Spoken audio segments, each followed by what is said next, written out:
Greetings, everybody, and welcome to the Co-op Podcast, episode 152. I'm your host, Richard Bailey Jr., and today I'm joined by Mr. Gary A. Swaby. What's up, Gary? Hey, what's good, everyone? Good to be back once again. Let's do it. And we also have a special guest returning to the show, Mr. Corey Dillon. How's it going, Corey? Good to be back. I've been asking for a while, but it's good to be back. Yes, good to have you back on the show. We might be joined by Michael A. I'm not quite sure because, he seems to be away. Yes, so, but we do have a couple of topics to discuss this week. But before we get into that, of course, we're gonna again talk about what we have been playing. So, how about you go first, Corey, and let us know what you've been playing. Well, I got one of the endings to Fallout 4, and I have no spoilers because I'm sure there's people that want to play it, but one thing I will say is, I'm sure you guys have played New Vegas and stuff, so you know how they had your choices really did affect what you did at that ending, or how it would remember you. This one, not so much. So it was a little disappointing, but I kind of wasn't getting my hopes up for the ending. It was still good, but let me put it this way: if this is if the next Elder Scrolls is like this, we got issues, so I'll forgive you for now, Bethesda, but we got to work on that writing. Wait, what was your main issue with it? Just at the end, compared to New Vegas, I know that wasn't written by Bethesda, but you know how your choice, even in 3, remember how your choices really, they showed you all some of the choices that you made during the game at the end, they came into play where Ron Perlman would narrate all the lone wanderer. He helped that cat out of the tree, and it went on to save the wasteland. Oh, okay. Yeah, kind of stuff, and yeah, you don't get really any of that, so I was a little disappointed in that, but... Yeah, I mean, see, the ending cinematic didn't didn't do it for me. Yeah, it didn't excite me, really, but, what I did like is the actual going through the story itself. I feel like that's the fun part, just going through the story. I will say, if they had done what the other games had done with the narration of the main character, I would have loved that because I was playing as the female character. I say what you will, I could really feel for her as a mother. Okay, what? So you mean having the voice acted? Yeah, having her because it's she did really come up as she's a woman, had to do something really. She as a mother, she had to make something something you should never ask a mother to do. She had to make some difficult choices.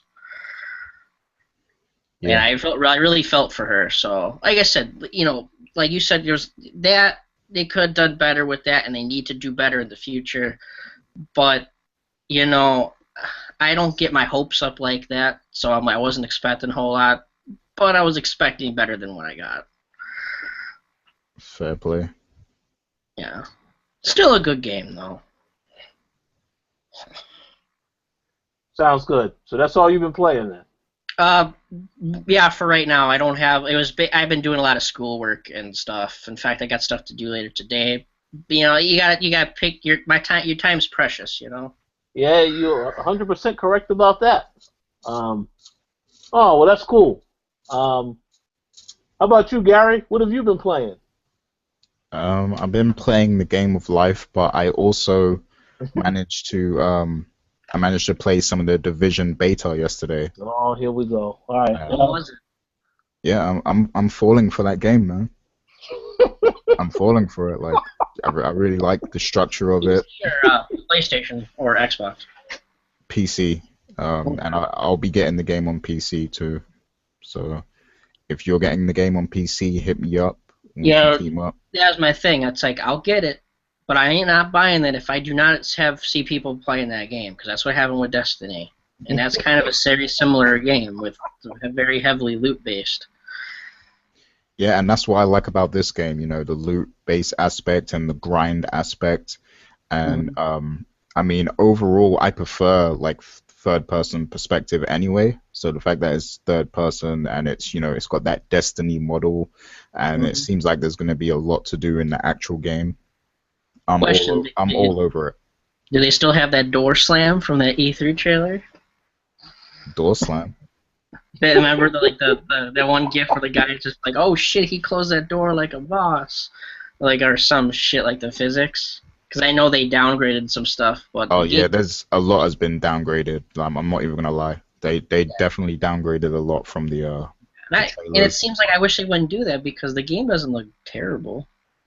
Yeah, I mean that's the thing. Like I don't think it looks terrible at all. Like they downgraded stuff, but it still looks like a good game. Yeah. And I mean, for it to be this big multiplayer game, you know, with a lot of people playing it and stuff, it can't have Hmm. those level of graphics that we saw in the trailer because that would be too No. much. Like it wouldn't even be able to run properly without the frames just lagging all the time. Now, last question for you: is this beta different from that? Or is this the same beta they had there was something like a few weeks ago, or is this the one that was on Xbox first and now it's on PlayStation? Like, I know there was something recently. Yeah, I'm not the best person to ask because I didn't even play that first beta that much, so I'm not sure what's different with No, this as I one. asked you because the first one, or when it ran, well, the biggest complaint was it felt like there was very little to do because they locked all behind like the full release. Like, was there more to do in this one, or was it just like Yeah, I most of the definitely, perks were locked?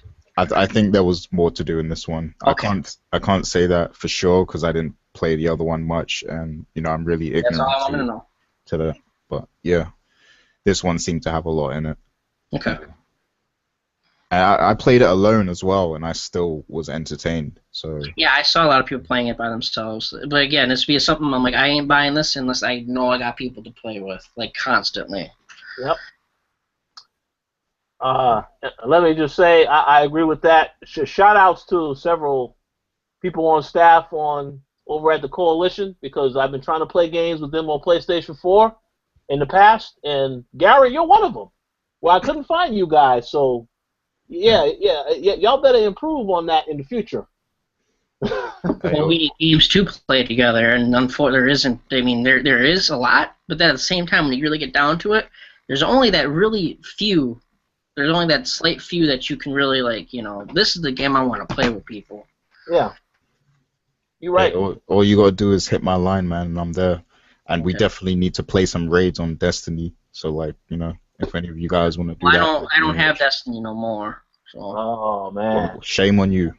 Yeah, when I bought it, like everybody was like, "Oh, well, this game is hype." And, like this game is shit. 2 months later, I'm like, "Well, fuck all you then." Leave me alone. That's what it's all about. So what else you been playing, Gary? Or is that pretty much it? Yeah, that's really it. That's it. All right, so let me give a shout out to Joe Killer because he has been playing Destiny. I'm going to say, I'm sorry, The Division, and he disagrees with a lot of the stuff that you said about the game. Not really being anything creative about it. It just doesn't really seem like it's. He thinks the beta has been horrible thus far. So I did want to give him a shout out. I actually have not played this open beta. I did play the first one they had, the closed beta, and Okay, I was wondering if there was two. yeah, there were two. But that open beta was needed so that they could stress test and make sure that everything runs properly for once the game launches. Mm-hmm. I mean, I think it's okay as well, but again, like you already said, Corey, I have to know people are going to buy this and actually play it because I'm not going to buy the game and play single player. Obviously, it's going to be better when you play with friends. Exactly, because unless you're that 1% asshole who just kills everybody, a game like those kind of games are not fun by yourself. And from what I understand, if you want a lot of good loot and like good shit, you have to go to the dark zone, and that's like where you could. That's what's kind of like the PvP area. Mm-hmm. Yeah, I mean, you know, obviously it's unavoidable, you know, in this type of game to not play with, you know, other people. You're gonna have to at some point. Mm-hmm. That's the No, and that's why like, having people with you that's so essential. So it's like, if you don't have people to play with, it's why the fuck am I buying this game then or playing it? Yeah, but I mean, if you're just following like the main storyline related stuff, you can play by yourself essentially. I heard there's not a whole lot of that. Like I heard 10 story missions or something, but that's for now. Whoa, hey, they better be a lot more than that. That's what I heard. Don't quote.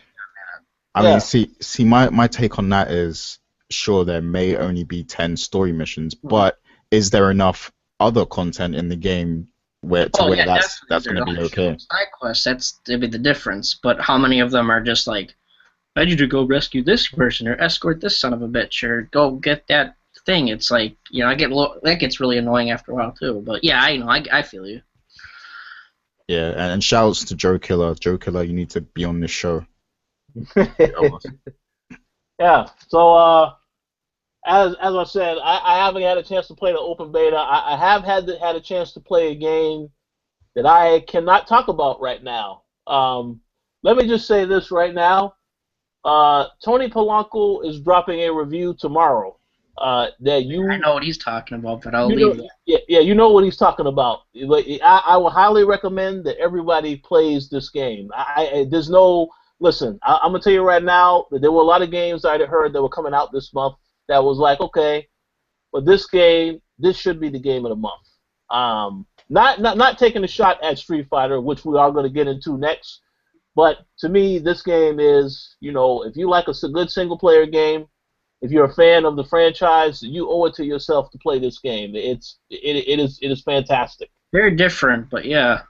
Oh yeah, it is different. There's no doubt it's different. But I will talk about it, next week because I'm pretty sure I'll still be playing. Tony said Monday or Tuesday, I believe the review's dropping.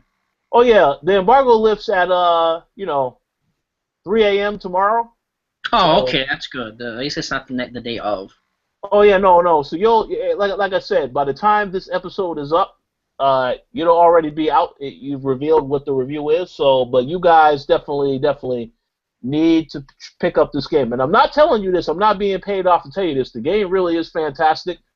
I had a conversation with Tony, not to, because I know he can't talk about it. I know when Tony's not the guy that bullshits. Yeah. I haven't seen him head that excited for a game in a while. Yes, you're right. This is one of the big games so far this year, and I'm looking forward to what other games we're going to see this year. But definitely, if you were planning to pick this up, you definitely should do so when it drops next week. So that's pretty much all I've been playing. And that's all we've been playing as a whole. So we're going to go ahead and jump right into the topics. The very first topic, and this was obviously, they have already addressed this topic on the Throwdown, but I'm pretty sure that, Gary and you as well, Corey, have something to say about this. So it was confirmed that, everybody knows the Street Fighter V launched last week. And it did not, the launch, to call the launch significantly underwhelming is the biggest. Gone better. Yeah. It just was not a good launch for Street Fighter V. It started a lot of debates about the fact that the game, it didn't have that much content, and then it didn't work properly at launch. We know that it didn't work when they had betas, so this was a bigger extension of that for that reason. But now, this did bring me to an interesting question that I did want to ask, and that is, so after we've experienced this fiasco, do we now think it's okay for developers to keep launching unfinished games? How about you give us your thoughts on Street Fighter V in that particular statement first, Corey? See, that's kind of... See, I got in this conversation, a little bit with Tony, so the other day, I was on the way to school, and I got a semi-heated argument with Tony because there was a little bit of misunderstanding on my part with Street Fighter. See, Sony, I thought Sony helped develop Street Fighter V, with Capcom. I know they helped with it, but I thought they actually put, development resources and all that stuff. Maybe they did, but Tony was because I was like, well, Sony has to take some responsibility for this too. And he's like, then that's where it got he's like, Sony had nothing to do with this, or at least not as much as I thought. And if that was the case, I'm like, why the fuck is this launching? Or because I didn't get that if it had that little content. I'm like, why the fuck is it launching? And then Tony goes into I keep hearing, well, what was the big Capcom Fighting Cup or something? Is coming out. Tournament? Yeah. Yeah, and then it's Tony was like, well, that's the thing. It's they kind of were saying, the game wasn't going to, story mode's coming later and shit. And I'm starting to put two and together. I'm like, so wait, did they launch it? Like this game right as it is right now is solely for the tournament people. Because if you play it, there's no arcade mode or anything, and I've heard that's been there since Street Fighter back in the day. Like, so it's like if you buy this, it's like it's really meant for the tournament people to prepare. So it's like I don't know, like I don't agree that it launched. It did not launch with this. I know the content's free. It's coming later for free, or most of it. But like, I guess if you wanted to get the tournament people in there, it's sort of all right. But at the same time, now we gotta. There ain't much to do in the game. It's a solid fighter. But there's not a whole lot. The story modes are very short, or for each character. Like, let me tell you something. If this was a Sony, if this was not a because this is on Capcom, this is their servers and all that other shit, like their netcode. If this was like a Sony exclusive, wasn't not even PC, anywhere else, we would be giving Sony shit right now. So it's like Capcom's gotta take an L for this one. Yeah. Yeah. I think without a doubt that I know that they wanted to have this game ready for this tournament, so that's understood. But you still have to understand that the product itself has to be solid, and it has to work. The main thing, it has to work. Were we giving Killer Instinct shit about this too? There was a similar circumstance when that launched, or something. Like a lot of the content was buy or something. You had to buy it. Well, they, Killer Instinct did have. You could buy characters individually, or you could just buy the season pass. The difference is that the price, because that game didn't cost $60. So obviously, you get what you pay for. It's a lot less content, but again, the price wasn't $60. Yeah. And the fact that this launches at $60 is still adding stuff to it. That obviously is a problem for some people because, just like, take for example, if you want to talk about another game where they added stuff to it, talk about Titanfall. That was a game that when that launched. That's the one they're comparing this to. Oh yeah, well, I mean the game was fun, but it's just that the content was not a lot of content. Now, granted, I'll say this: Titanfall, I think, had a little bit more content than Evolve, because Evolve, that right there was a slap in the face to the consumers because they had not one but two season passes. Yep. And that is just a horrible, horrible practice. And they have a game now. I'm like, guys, just stop. Oh yeah, but people still bought those season passes, so that's why the game continued to sell. Yeah. At least we don't have to worry about any additional, money with this particular game, Street Fighter, because all this stuff is going to be free. But again, I don't think that. To me, I just think that it would have benefited from them releasing it later. Does the free content include the characters as well, or how does that work? Well, you can actually earn the characters. Just by playing the game, you can earn those characters. But things like an arcade mode, which is not in the game right now, which is that right there makes no sense at all. So I did hear that they were I guess after the backlash / feedback, whatever you want to call it, they are considering it or something. They better consider it. Yeah. Now, according to Tony, though, the issues with the multiplayer, like I don't mean to jump topics. Like they have made a great strides towards fixing it. Yeah. But as Tony wrote that article, they fixed it, but it came at a really bad time. Because I guess that it came at a weekend where PSN was free. Yeah, that's true. He was afraid the servers would just Well, I'm not sure if he had any success with the game today, or yesterday. I definitely would like to ask him about that. But no, Gary, what are your thoughts on this particular situation? I have to get your opinion. Yeah. I think this represents a greater problem in gaming because you have two sides here. Now, the game being released without, that core content the arcade mode and stuff. That's bad on Capcom's side of things.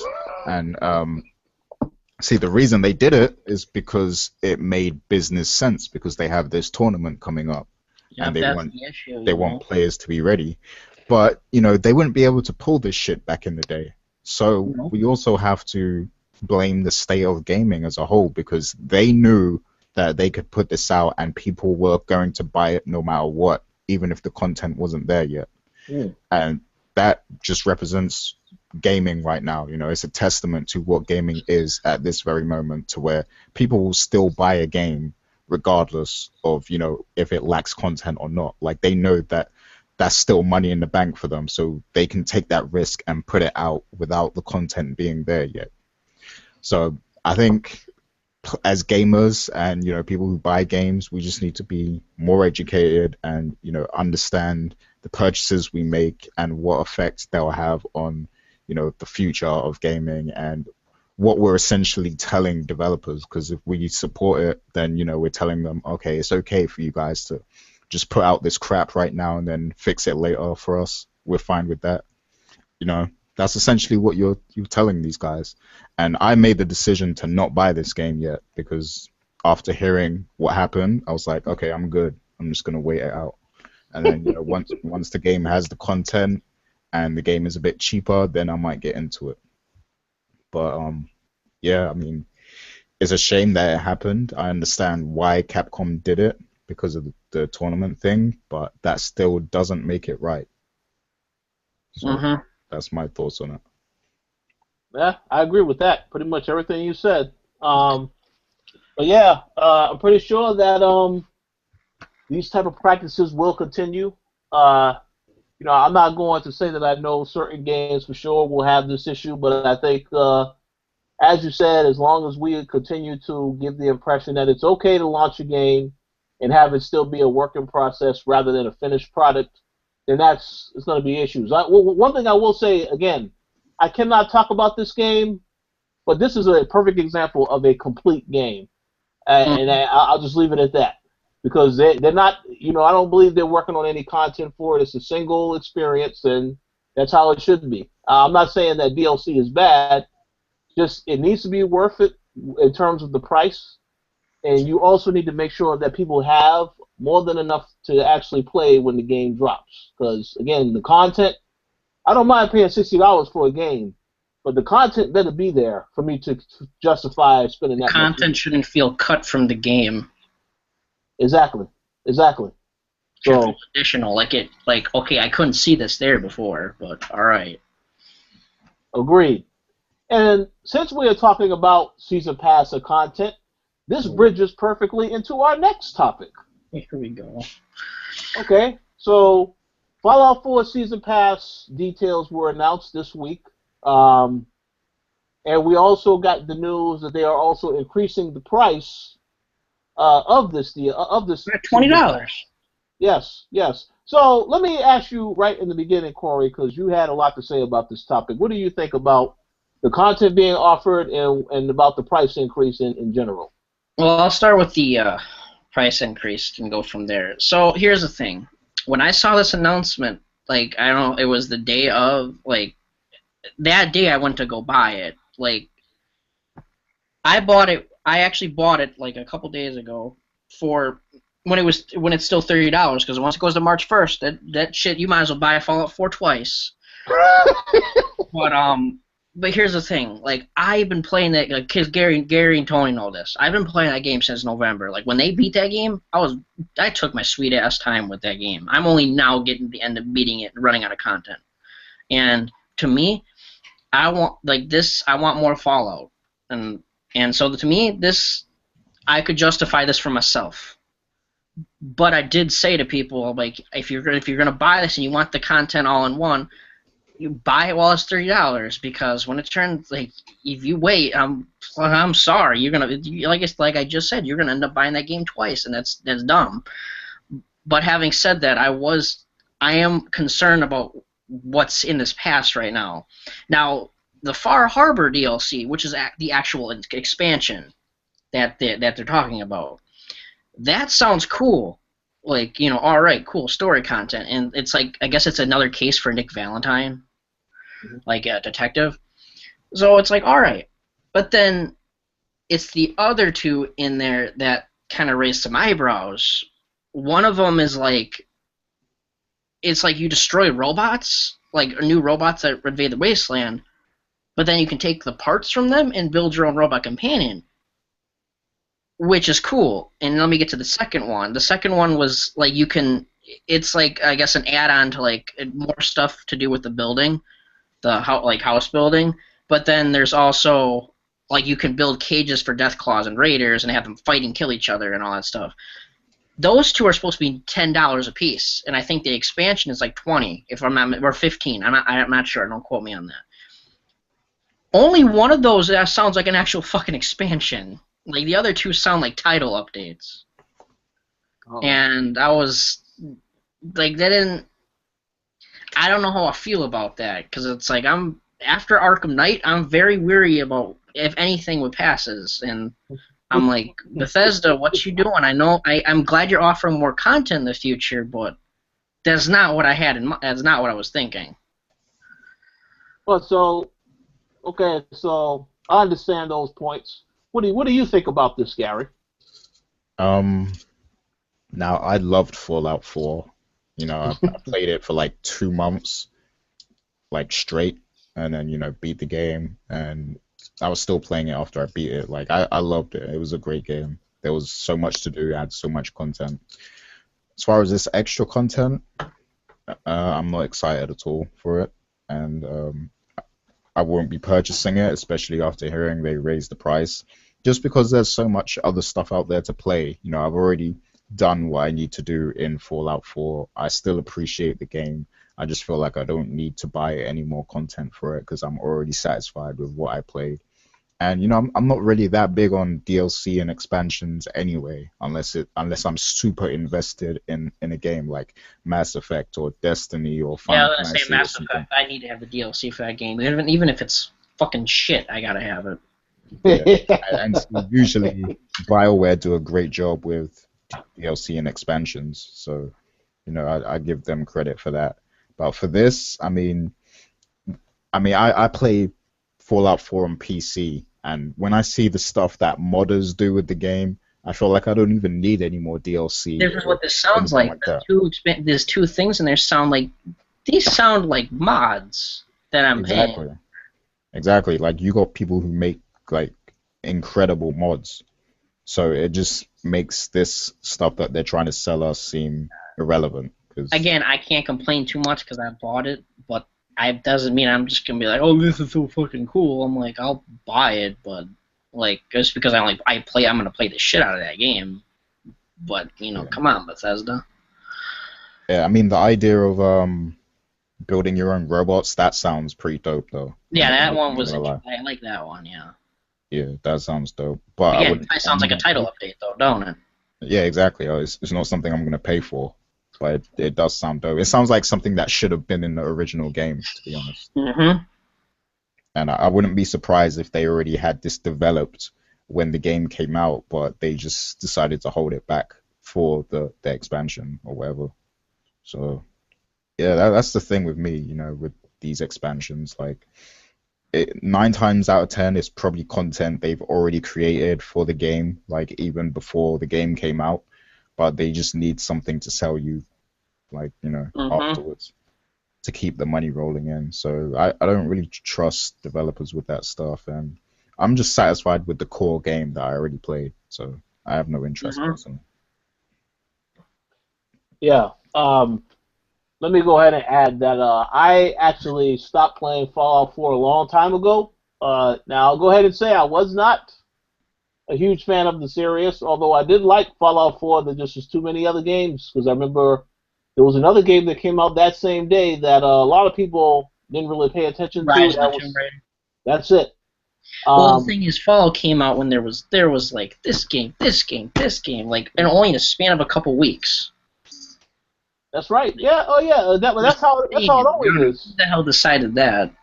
Well, no. That's how it is every holiday season. But when it's a game this massive, it's like all the attention went towards Fallout. Well deserved. Unfortunately, Fallout did not win our game of the year as a website, but it's all good. I mean, it was very close. It was very, very close between that and The Witcher. But The Witcher just ended up winning. But to get back on the topic at hand, with the season pass, those who are into Fallout, no doubt, I believe that they will still get this season pass. My only issue with the season pass itself is that because they also did this for Dying Light, where they raised the price because I guess they underestimate the amount of development and resources needed to make the DLC. I could understand that, but I do not want to see this become a pattern where developers are keep going back on. No, we got to change it now. It's more. That's what I didn't like to hear, because people are like, well, Bethesda, they're starting a trend, and like, what the fuck are they doing? I'm like, they didn't start this. Like, did you guys forget Dying Light did this too? Like a year ago or something? Like, come on. And the thing about it is, Dying Light is a fantastic game, so that's understood.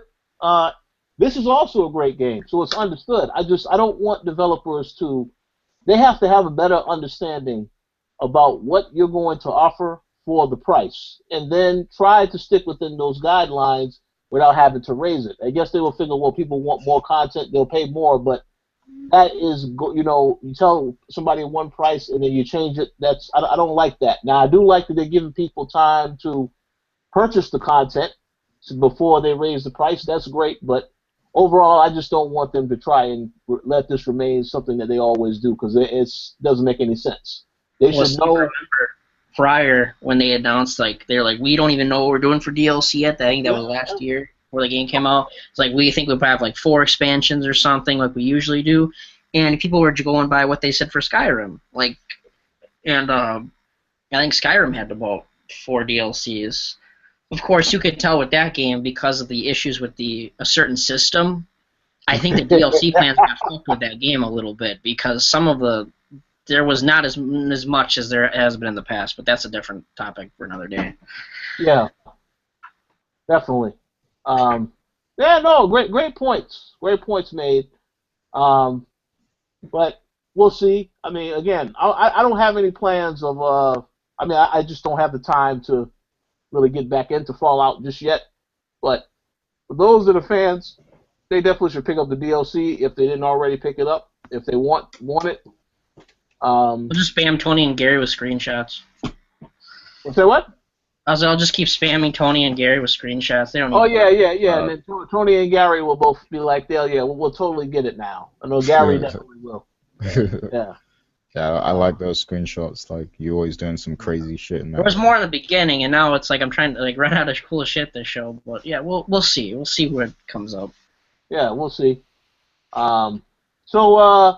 Staying on the topic of Bethesda, I want to go ahead and jump into this topic. I don't really know how deep of a conversation this is going to be, because we don't have any idea what exactly it is, but Bethesda did announce that they are working on 3 different long-term projects that are unlike anything that they've done before. So I did want to throw out a question and ask if you guys had any ideas as to what these games could be, or what type of genres it could be that they are exploring. I will say this real quick. I know that somebody, I believe it was Final Stage Boss, made a comment on a past show stating that they could do survival horror, but then I reminded him that The Evil Within. Within was not good. Oh, was it? Oh. I didn't care for it, but that's like. Hey, listen. I know when I played that at a preview event, never had a chance to play the final game, and maybe that's a good thing, because I haven't heard too many positive things. But yeah, just wanted to throw all that idea out there as to what you guys think any of this stuff could be. Go ahead, Gary. Yeah, go ahead. You know what? I could see Bethesda doing something either with Elder Scrolls or Fallout. I think it makes more sense with Fallout actually at the moment. Where with what's that in the background? Mom. What? Shut up. Oh, whoa, whoa, whoa! Watch yourself. If you're I on didn't, I didn't, Yeah, I didn't want to get anyone in trouble, man. But yeah, I could see them doing something along the lines of Destiny and the Division with Fallout or the Elder Scrolls. So, where it's like an ongoing multiplayer connected kind of universe like the Division, but, set in the Fallout world kind of thing. I could see Bethesda doing something like that. And when they say long-term project, that kind of makes sense. And obviously they have Elder Scrolls Online, which is, an ongoing MMO. And that's why I say they probably wouldn't do that kind of thing with the Elder Scrolls because they already have, that MMO. But if they could do something like that with Fallout, a Fallout kind of connected multiplayer universe, that would probably be a big deal considering how successful Fallout 4 was. So I mean, that's Well, my it's guess. funny you bring it up because I thought there was Black Isles. There was a company working on a Fallout MMO, and then Bethesda purchased the rights to it, and they're just kind of sitting on it right now. mm. Yeah, I think I know what you mean. Yeah, but that wasn't I don't know if that's what exactly. it is, but I mean, at least they are the idea. They are sitting on it. Yeah, that wasn't exactly Fallout. It was the same kind of post-apocalyptic theme, but it wasn't actually Fallout, I don't think. But yeah, it would make sense that they would buy them and then they would use that, as a basis to create something like this. So yeah, I could definitely see that. That's a good one. Um, but I mean, again, see, it's very hard to determine because they said they want to do something that they've never done before, and I'm also believing that that's a new IP that is not like any of the stuff that they already have in their portfolio. But again, I just don't know what that means. Do you have any thoughts, Corey?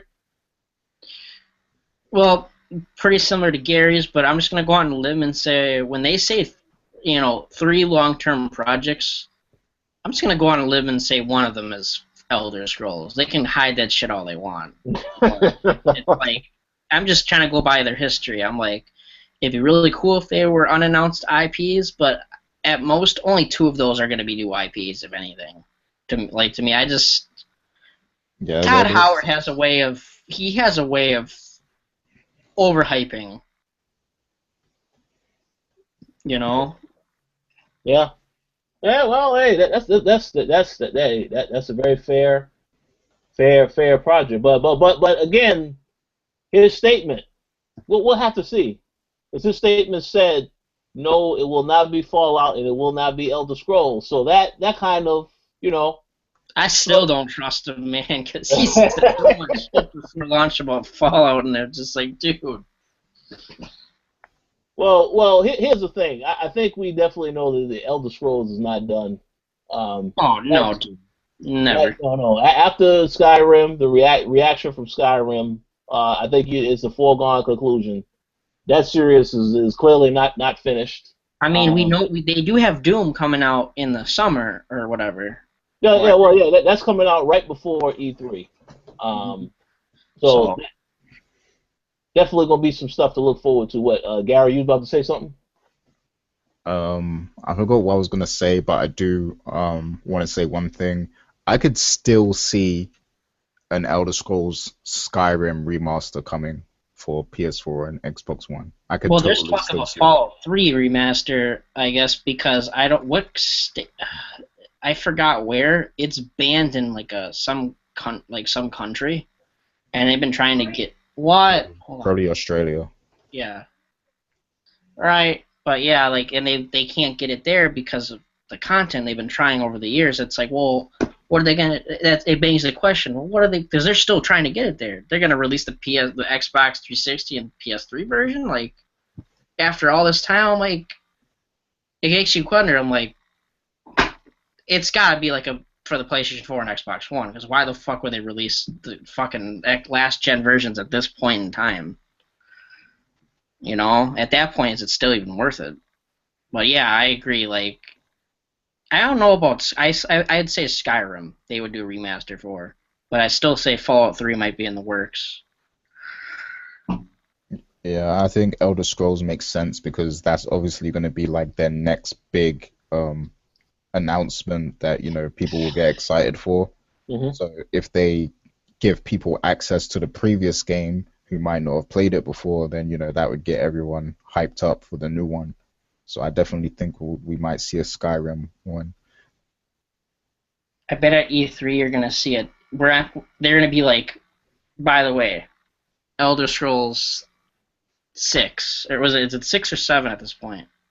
The next one will be 6. Oh yeah, we're gonna see a teaser with a name, and then Todd Howard's gonna walk off stage and everybody kisses his ass. Well, no. Well, hey, listen. I'm not gonna say nothing. I'm not gonna say nothing too negative of Bethesda because I want to go to their Bethesda conference later this year. But um, hey, we'll see what happens. Two things I do want to throw out there in terms of just ideas. I do believe that well, Bethesda. If I had to throw out some random ideas, I do believe they're going to make a game that you're able to do basically with some type of VR capability. Um, I don't know if that's going to be a long-term project. I do not believe it'll be a long-term project. It more than likely will be maybe a little side project because I know a lot of studios are doing little VR projects for Sony VR and Oculus Rift. So they probably are also going to have some type of project along those lines. But if I had to make a guess, and this is just completely random, thrown out there is a game that is supposed to come out. I don't know if it's coming out next year. Maybe it'll end up coming out in 2018. But it's CD Projekt's next game. Oh, Um, Cyberpunk Oh 20 yeah. yeah, something. and I do have this theory that when that game comes out, if not before or after, you're probably going to see a lot of games that try to play off of that cyberpunk, that type of world. I believe you could say Deus Ex does a little bit of that. Um, but I do think that I can see Bethesda possibly making a game similar to that. I'm not really sure if you can say Dishonored is that per se because it's still like it's a bit of an old time period with Dishonored, but more of a futuristic setting. I do think you'll possibly see them do something in that vein if they haven't already done it yet. Um, but that would be my guess. Um, Good guess. so that's pretty much it for the Bethesda topics. You guys have any last things to add to that? No, I said everything I wanted to say. Oh, go ahead, Gary. No, I was just saying I said everything I wanted to say. Yeah. Okay. My friend actually was thinking, because both games are made by CD Projekt Red.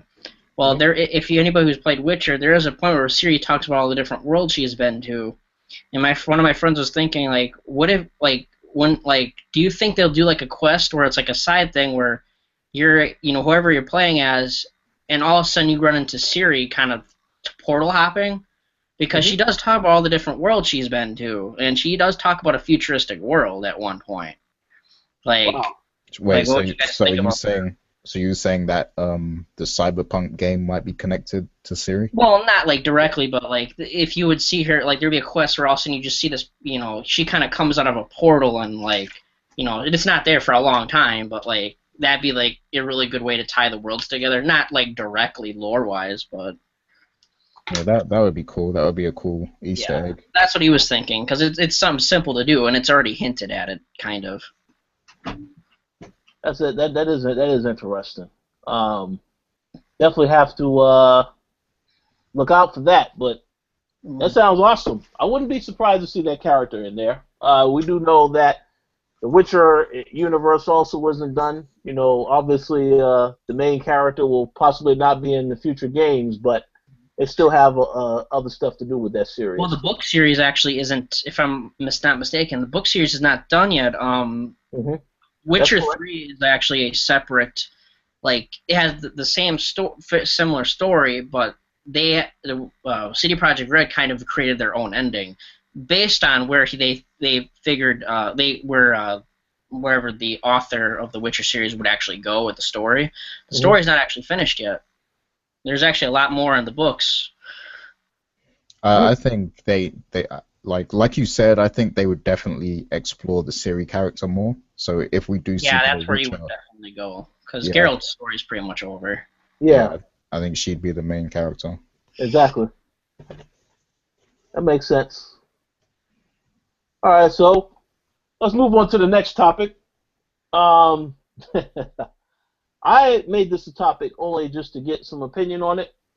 I don't imagine this will be a long conversation, but one thing that I have seen since this year started, we know that all the stuff that Kojima went through last year with Konami and Metal Gear, and very unfortunate situation. I mean, I'm glad that he's no longer part of Konami, but I have noticed that this guy has been popping up all over Twitter, making all these visits, different photos with different personalities all over. And I do know that Del Toro announced that he still wants to work with Kojima on whatever project he wants to work on. He announced this week, right around, because DICE happened this past week. So what I see is that there is a lot of attention and hype to, like, anticipation on what Kojima is working on. But I have to ask this question because I keep seeing the tweets, I keep seeing the pictures.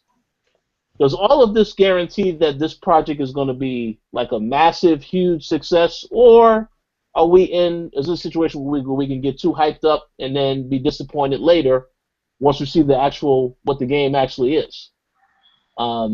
So since you are one of the biggest Kojima fans, Gary, why don't you answer this question first? Yeah, considering the type of person Kojima is, I'm definitely expecting to be whatever this is to be something completely outside of the box. Like the first time you see it, you might be like, "What the fuck?" kind of thing. And I feel like there's a collective group out there that will buy anything that this guy puts out just because they're fanboys. And there's also going to be a group that will hype up everything, like no matter what. No matter what he produces, they'll hype it up, and then when the game comes out, that will lead to a lot of people being disappointed because they just went with the hype and assumed that it was going to be the hottest shit, when really it's something that they don't like. But I'm not saying that what Kojima makes is going to be bad or anything. I just feel like people shouldn't just buy it just because it's Kojima. You should buy it because it's legitimately a game that you're interested in and that you've done your research on and that you're going to like. Because let's be real, like there's EA, there's all these big publishers. They put out a lot of games, but do you like every single game that they put out? No, it's impossible for you to like every single game that somebody puts out. So don't just be like, oh, this is Kojima. I know I'm going to like this game, so I'm going to buy it. And then you buy it, and then you end up not liking it. And then you say, oh, Kojima fell off. No. Like, do your research.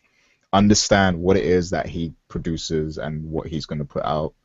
And make your own decision. Don't go with the hype. That's my only advice on it. Because I'm prepared to not even like the game myself, depending on what it is. Because I know that Kojima's crazy. Like he comes up with the most obscure ideas. So I'm prepared to possibly not like the game, but I'm still going to respect Kojima. I'm still going to follow his work, and I'm still going to appreciate everything he's done, regardless. But he's making his own studio, and I'm probably not going to like every game he puts out under that studio. So that's my thoughts on it. There's some good thoughts. What do you think, Corey? Well, my thing is, I don't even know if you could even start trying to say are they gonna like it or not, because I can't even know what the fuck goes on in that man's head half the time. like Gary said, you're gonna literally look at what the fuck, like you're not even gonna know like what to think. But again, you have to, because we saw these pictures with Del Toro and Norman Reedus. Mm-hmm. Remember, his goal for Kojima Productions, if I recall him saying, was they got to get started by putting a few games out, but their eventual goal is they want to branch out and do like you know, maybe an animated movie or something, or, you know, something like not Pixar, but it's kind of close to that, or something, you know, start doing some movies and other stuff. They don't want to just. Oh, did we lose Gary? Oh, there he is. Oh, he's still. But yeah, like, so maybe we won't see, you know, like I said, I can't really speak for, like, about the game yet, because I don't really know what to expect, but, you know, for people who want to seek Del Toro and Norman Reedus team up, it may not, we don't, maybe it won't be for a game, but I could definitely see them doing other stuff too. So honestly, I think people should be excited because, you know, even if you don't like the game, he's trying to bring something different. You know, he pushes boundaries even in Metal Gear Solid 5. It's like as much as he was not able to get away with, he fucking tried. He fucking tried. Yeah, that's true. Well, so you know, I do agree. It's very hard to determine whether or not this game will be good. I do believe that there is going to be a fan base that they will like this game or any game that Kojima makes, no matter what. Because listen, we have a lot of fans that they love Metal Gear Solid. We have some people on this site that they love Metal Gear Solid. They thought that was their game of the year, even though the game had a few issues with it.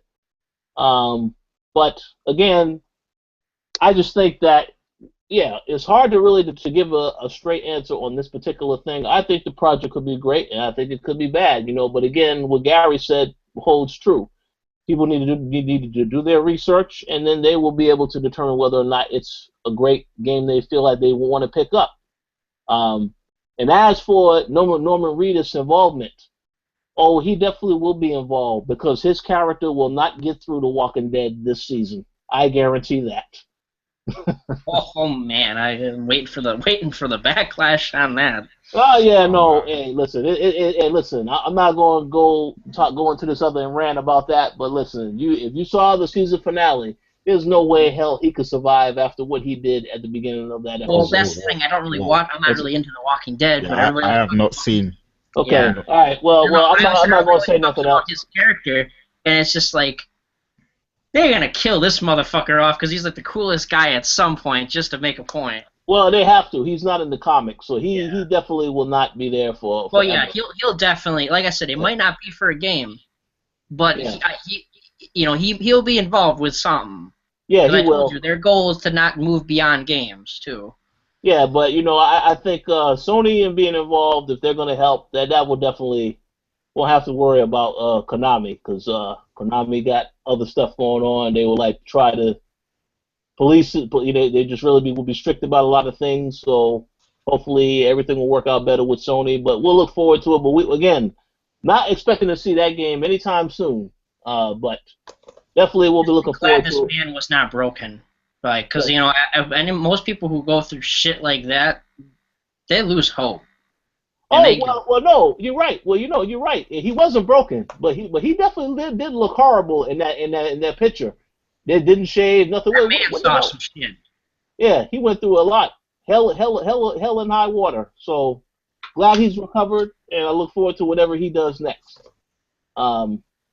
So we're gonna jump right into the final topic for this week. This was news that came out earlier this week. Possibly it wasn't supposed to come out, but it did come out. So the GameStop CEO was on a news broadcast. I believe it was for CBS or MSNBC News, one of those outlets. And he announced that PlayStation VR is launching this fall. My friend told me about that. Now, here's the thing. Sony has not released a statement yet. I would assume that they will possibly talk about this at E3 if at the earliest. I don't think they're going to just have a conference out of nowhere now and say, yeah, this is when it's dropping. Possibly at E3. Fucking everybody's plans up. God damn it. Yeah. So, but here's the thing. So let's say that he is accurate in what he says. Is this pretty much a guarantee that, we already know that Microsoft has already confirmed that, I think the Xbox possibly lost some value in many people's eyes because of the Quantum Break announcement. So my question is, now, does PlayStation VR coming out this holiday season, does it absolutely, without a doubt, guarantee that Sony is going to once again dominate the holiday season? How about you answer this question first, Gary? Yeah, I don't think the PlayStation VR by itself is what's gonna win Sony the fall, because I'm still under the mindset that VR is gonna be a really hard sell. Like it's gonna be difficult to convince general population to buy into VR, because it's hard to show the benefits of it without people trying it for themselves. So I don't think we're going to see people like queuing up, waiting in line outside the store to buy VR. So I don't think it's going to give them that much of an edge. But as far as VR is concerned by itself, I do feel like Sony is in a good position, because they're going to be like the only console that has VR, and that puts them in a great position, because obviously you got the Oculus Rift on PC, and that's going to serve that market, and we're probably going to see the most innovative stuff coming from the Oculus Rift. But because you need to use it though too. Say what?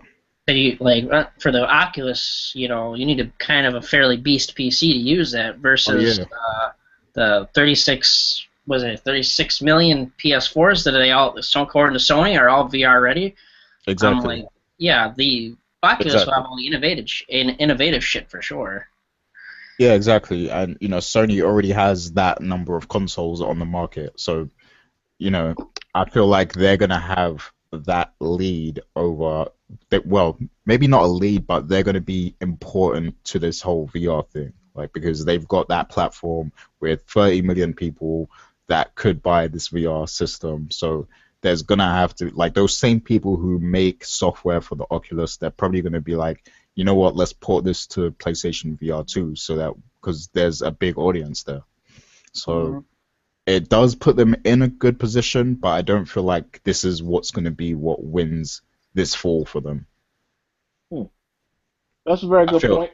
I feel like it's essentially the games themselves that are going to win the fall for them, if they do. Well, yeah, I think Sony's pretty much got this generation in the bag. I can admit that now, because wait, you can? Hey, that's a breakthrough.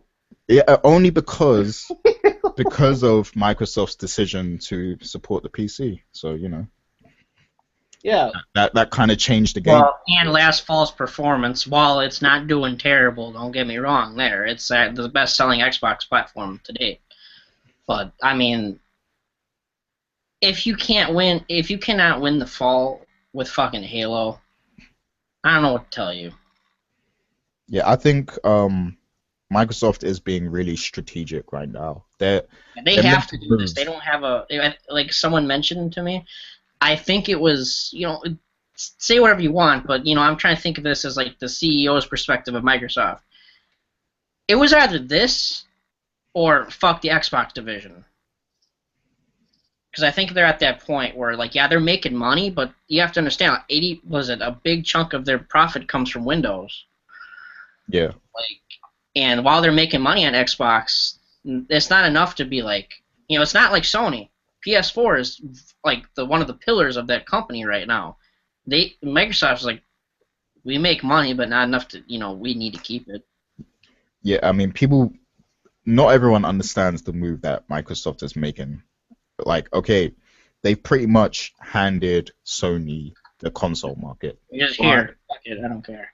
Yeah, but they're doing something way bigger. They're making what they're doing is unprecedented, but yeah. They're trying to make Xbox Live that gaming service. So, okay, Sony might have the hardware, but we're gonna have the service market. I think that's their new goal. They want to be Steam, basically. Like, Xbox as a service makes sense, like, right now. They definitely want to be Steam because Quantum Break is not going to be on Steam. It's on Windows 10. So yeah, Yeah, that's exactly. It's gonna be you have to get Xbox Live on PC to be able to play Quantum Break, pretty much.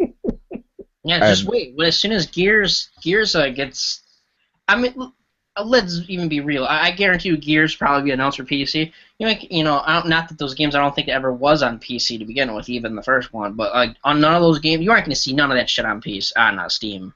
yeah. There also was a rumor that Forza Horizon 3 is going to be on PC as well. I don't So even know why this isn't even on fucking PC yet. To be perfectly honest with you. hey, all the other games should be on there. Forza Horizon 2, Forza 6, yeah, they'll probably be there before this year yeah, is over.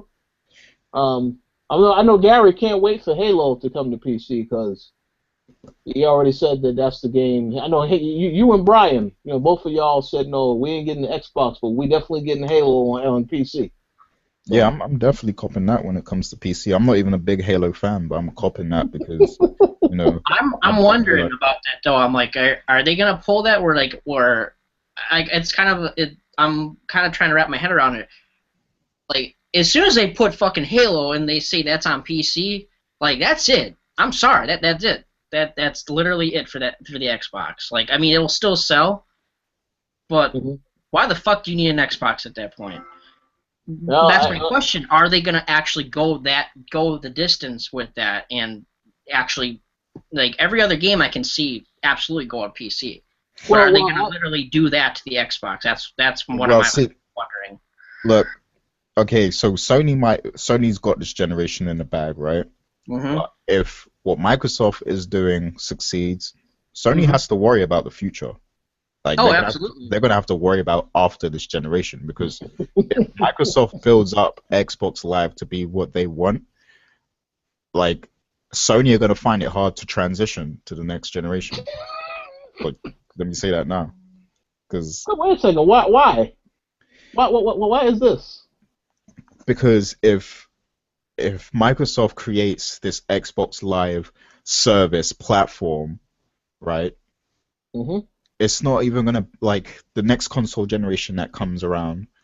It's like everything's gonna be set in stone for them already because they already got their service. All you have to do is carry that service over to your new console, and you've already got everything there. You've already got your whole entire library. It's all backwards compatible. Everything you bought is already Yeah, there. okay, that I can Like see. it's essentially going to be Steam. Like if I build a new PC tomorrow, the games that I have on this computer on my Steam account, I can carry over to that new PC that I built. It's going to be that kind of thing. And Although to Sony be are going to be fair, stuck sorry, in the same cycle. But here's the thing though. What you said about them bringing all of that stuff over to your new console, will there even be a need to even bring out another console if No, most of or all the games are on PC anyway? see, that's another thing as well. They might not even need to bring out another console. They might just need to say, okay, look, you can get Xbox Live on this TV or on this what would you have Comcast DVR device. You can Hmm. download Xbox Live or on your PC or whatever. It could be anywhere, like on this tablet, whatever. I got you. It's gonna be like what Nintendo are doing, and that's another thing Sony needs to be scared of because Nintendo's coming with their NX thing, and it sounds like it's gonna be something a lot similar Uh-oh. to that as well. well, to be So fair, Sony is. I'm not saying it's all been successful and they still got a ways to go. They are trying to do that now. They've taken some missteps. And, part of the fucking problem is our internet in America fucking sucks ass. And that's part of it. It holds everything back. But, if Sony was smarter, they could have already been done this because they yeah, tried to do this exactly. I didn't say it was with smooth. yeah, like because Yeah. The Vita was essentially that. Like it was you use the same network. It's a shared network kind of thing. It's just that the Vita was pointless. It was a pointless device because it had no Oh, games. man. Now, well, my other thing with this is, though, while this is cool for Xbox, it's like, at the same time, I'm like, I know they would be like a competitor to Steam, but I don't really I don't like that where it'd be like it's like two monopolies now, and it's like wouldn't trust them at that point. Like, would they, if they're in such a position, would they give a shit as much? Because we saw that with Sony and the PlayStation 2. Like, the point I'm getting at is, like, they're so, like, if they have this, everybody was like, you see the other console? Yeah, no, fuck that console. We're just gonna make it for this one. And see, I don't want that, because you guys remember Big Rigs Off the Road Racer? That was one of the games that got fucking released on PS2. That fucking game didn't even have clipping in it. It was a racing game that you could literally, there was no AI in that game. They launched it broken as fuck. They did not fucking care. Yeah, there were sequels to games. They didn't even have a first fucking game. Yeah, so you're saying you don't want companies I don't want them to not, like, I like, people bitch about console wars and shit, but it's like, man, when you finally get your wish and there's only one fucker left on the block, it's like, that fucker ain't gonna give a shit no more. Yeah, and that's why competition definitely is important, because that's why Sony's gotta get their shit together. And like I said, I think they're trying, but Xbox, it's the same thing. Xbox is gonna need competition too, or they need someone to fight them. And I don't trust Valve. To be honest with you, I don't trust Valve to do it, because like, when the fuck has Valve released another fucking game? They're just riding on fucking Steam. Valve don't need to. Like, that's what I'm saying. That they don't need to. But that's what I'm like. Do you fucking trust them? But I don't. Yeah, I trust them. I've got damn near like 300 games on my Steam right now. Like, I trust. I'm not talking about the game. I'm talking about, like, to make, because Valve used to make they make new fucking, like, where's my Left 4 Dead 3? Like, they used to make new shit, and it's like they don't do that anymore. That's kind of like Mike and I have, like, the same issue with them. Like, they have all these good IPs, and they just don't do anything with them. I'm fine with that, because they have simplified my life so much that I am fine with any decision Valve makes. I'm completely fine with. You fucking drone. Yes, Valve. They simplified life. Yes, they simplified life. But hey, Half-Life 3 ain't never gonna happen, I guess. So there you go. Oh man, I really hope, to be honest, I hope it never comes out, because it's gonna be like Duke Nukem forever, like all over again. Well, we'll see. Yeah, Corey, you have any thoughts on PlayStation VR dominating holiday season? I don't think it will.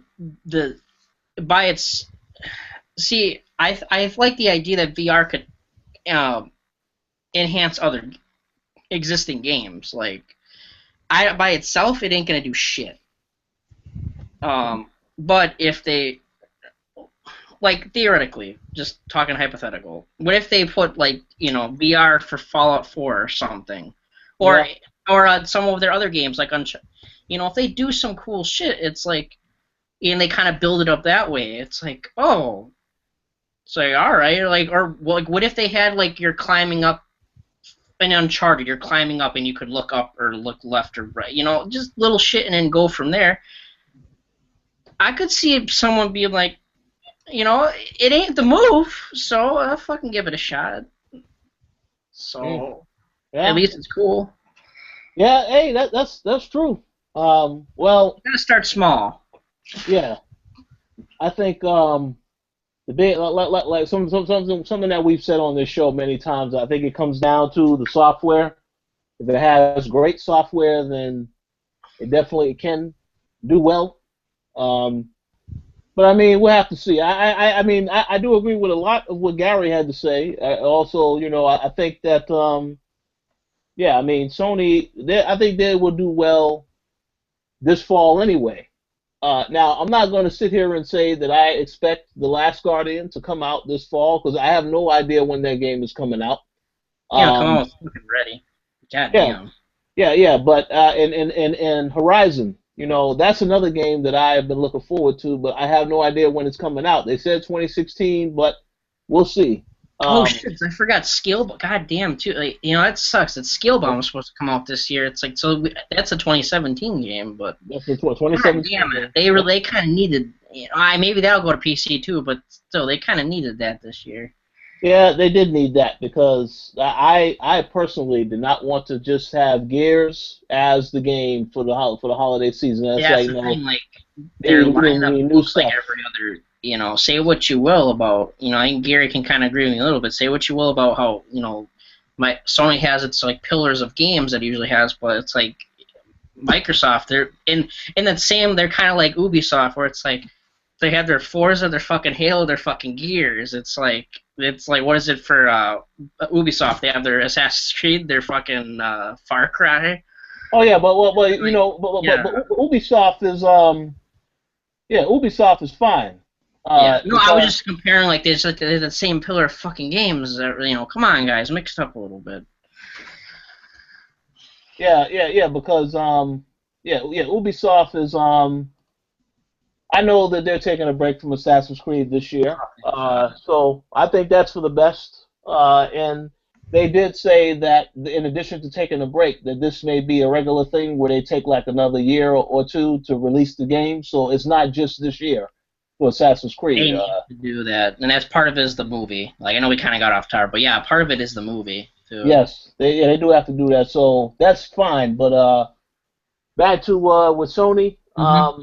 Yeah, I mean we'll see what happens. I think yeah, the PlayStation 4 is going to do better no matter what because that is like, as Gary said, Microsoft did hand them the console.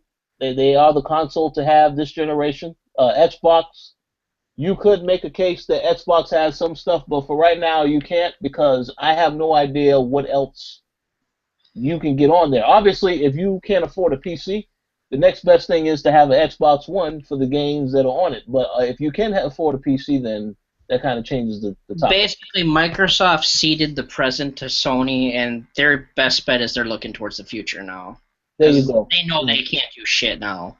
Yeah, and you know, I will say though, I do listen. I'm going to an event this week for Microsoft, so I'll see what they're working on as far in terms of the spring lineup, so on and so forth. But I gotta say this, I do very much am glad that Phil Spencer is in control because again, the changes that they tried to do or that they have been doing, none of that would have happened if he wasn't in the position that he's in. Although I So gotta say real quick, and like I don't want to interrupt you, but I gotta say like, you guys out there that were bitching about this, I'm like, don't fucking take it out on Phil. Like he's the one. You guys act like yeah, he's the fucking boss. He's got another asshole on top of him that's giving him fucking Pause. orders and telling Pause. him to whoa, like, whoa, whoa, whoa, he you know. said pause. Whoa, But yeah, it's like, you guys are exactly. talking like, look, Phil's killing Xbox, and it's like shit. It's just like Yeah, I mean it that was. that Like I said, it was either this or they probably would have said fuck the Xbox division. I'm like, you can't have it both ways. Like yeah, if we're gonna do this, we're gonna push Windows 10 too.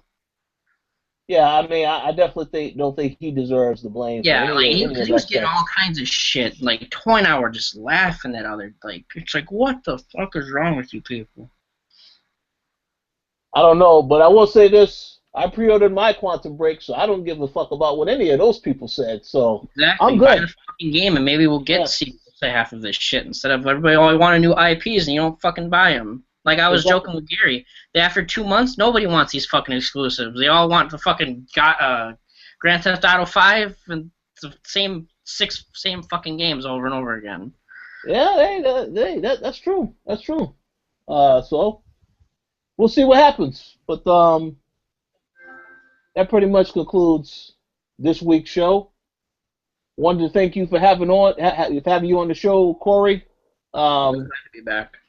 and I wanted to basically give you guys, if you have any final shout outs, last words. How about you go first, Corey? Uh, it's kind of shout out to Charles.